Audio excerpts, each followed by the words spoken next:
I ran out of memory. Still in this magic window over here. Kind of just getting different perspectives here from different angles. Because I like capturing the trees and the way that the light shines on them. Certain ones than other ones that don't hit. The way the quality of the color of the leaves changes. Like they light up and glow.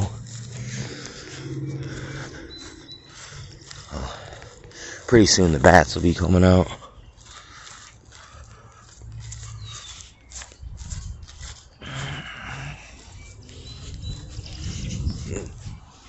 Yeah, anyway, it was a pretty freaking awesome freaking sunset though. Skywatch Chronicles, man, for life. I mean, I just got so many freaking topics to bounce through, dude. Between the conspiracy, the prophecy, the Skywatch, the bushcraft, the kung fu, freaking the narc abuse. You know what I'm saying? Look, the mystical shit, you know, the scientific shit, historical content. Man, I dabble a little bit in it all, dude, and it's just, that's just the way I roll, buddy. I like to dip my toe in many waters. I like to stick my hands in a lot of dirt and get different kinds of dirty up to my elbows, you know what I'm saying? Learn hands-on, you know what I mean? Trial and error and observation and experience and intuition.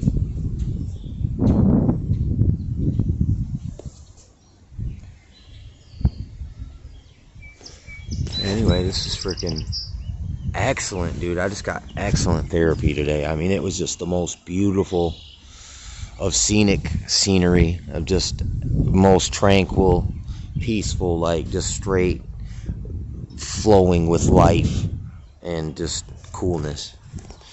I mean, it is a bit cold, so a lot of people are out here like really basking in it. It's really excellent.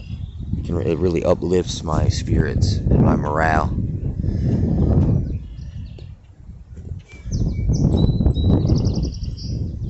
Helps me get my head on straight, you know what I'm talking about? Yeah, buddy,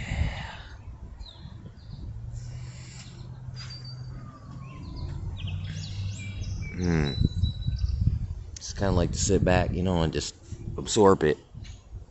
Just take it all in a little bit. And just resonate and harmonize with it and synchronize. See, I frequently synchronize. So it's like, look, in a way, it's kind of like if you're from the hood and people from the hood know you're from around there and they give you a pass.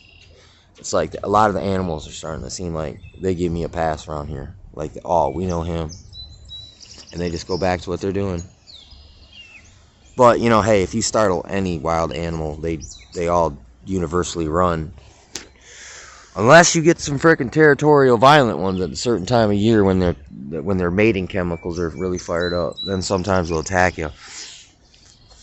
And yeah, I did. Look, one of these nights, I'm going to get back over here and I'm going to listen for this vixen, which is a female fox. I'm going to listen for a little bark and see if I can get a capture of that. See, it's just like that bird that was flying into its own reflection today. All I got to do is basically, I could record, like I could play this video back right now, and the birds would hear themselves singing. And they would start chatting back to it, thinking that it was another bird who was trying to communicate with them. But it would just be their own freaking recording played off. And you could do that, I'd imagine you could do that with any kind of animal. Like you could go out here probably with the lynx mating call. And who knows, a bobcat might come out. I mean, listen, there could be bobcats around, even here, and we just wouldn't see them. Because they're really reclusive. And they live in the borderlands. Yeah, really excellent.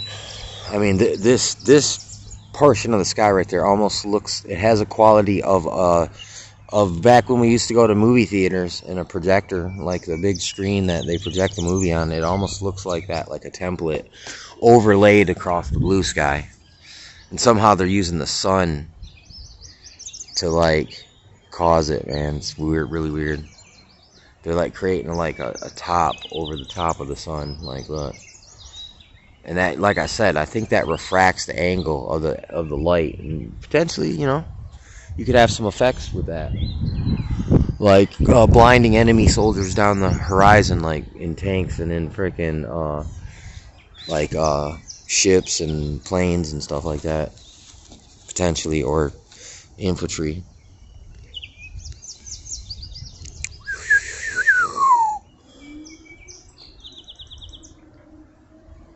Anyway, this was excellent, well spent time, dude. Like, every little moment of this whole little hike I just took today was like a superfood for thought and just straight up peace of mind.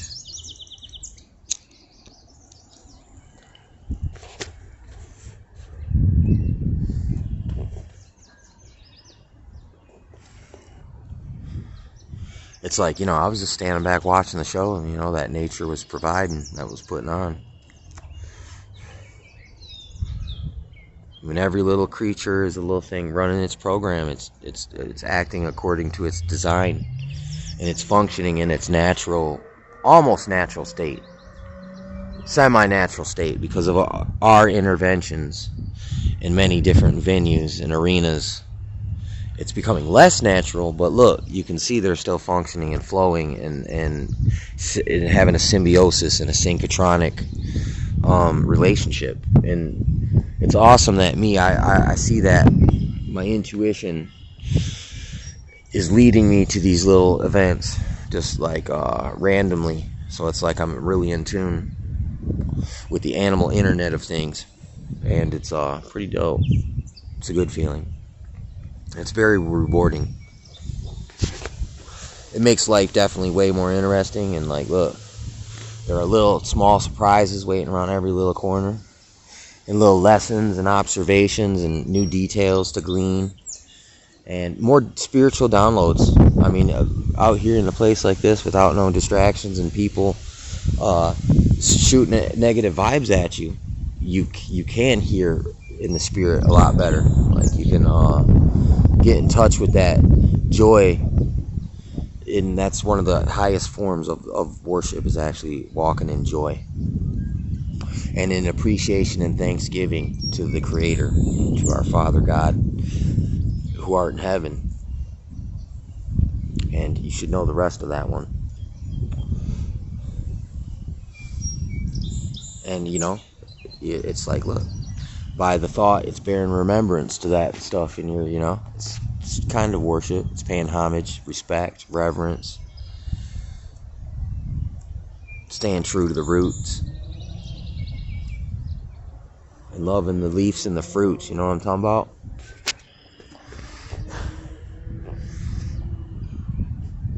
And that's why, you know, I bring a lot of people out here with me on the hike and on the frisbee golf, because I'm sharing in a true, lovely love thing. You know what I'm saying? And when you're in this joy and this peace, it allows you to relate and connect with people even so much more in many different ways.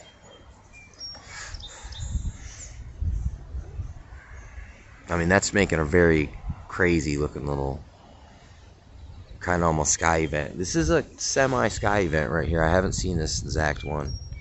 This flat line across the horizon. Oh, my battery's starting to die now. Hey, friend. Ooh, here comes the rose light. See it? At the tops of those trees? Right up under there, you can see it really good. It's rose light. The rose gold.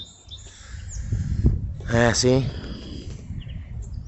I've seen the rose gold effect down in Florida when there was forest fires down in, like, it was like, you know, Ocala or frickin' Deltona or something. It was south of Daytona. And at sunset, it would set off this orange kind of like foggish light, and it was from the fires that were downstate. It was interesting, but it would prematurely send off this golden colored light. And look, the golden colored light seems like it's when there's high particulate in the sky. And also at this magic window, when it gets a certain level of lowness, it starts going through a thicker field of particulate, so it starts sending off a different quality of light. Look at that tree over there, how purple it is. Yeah, anyway, this is freaking good Skywatch. It's running kind of long. Only got 5 left in this sequence right here.